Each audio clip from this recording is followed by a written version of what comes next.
கடந்து கன்னடம், தெலுங்கு, மலையாளம், ஹிந்தி, உருது போன்ற பல்வேறு மொழிகளில் பாடி கிட்டத்தட்ட 40,000க்கும் மேற்பட்ட பாடல்களுக்கு சொந்தக்காரர் வந்து நம்மளுடைய எஸ்பி பாலு அவர்கள்.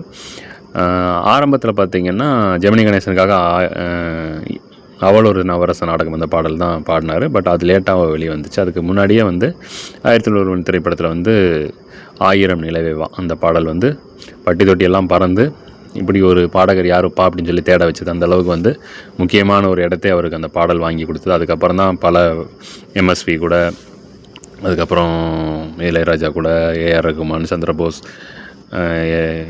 D Imman, S A. ராஜ்குமார், இப்படி பல்வேறு அனிருத் வரைக்கும் எத்தனையோ இசையமைப்பாளர், ஜி.வி. பிரகாஷ்குமார், பல்வேறு இசையமைப்பாளர் கூட அவர் வேலை செஞ்சுருக்காரு. ஸோ நிறைய பாடல்களை ஹிட் கொடுத்த ஒருவர். அவருடைய பாடல் கண்டிப்பாக இடம்பெறணும் அப்படின்னு சொல்லுவாங்க. முதன்மை நாயகனாக இருக்கக்கூடிய கமலஹாசன், ரஜினிகாந்த், விஜயகாந்த் உட்பட பல்வேறு திரை கலைஞர்களுக்கும் அவர் பாடினார்.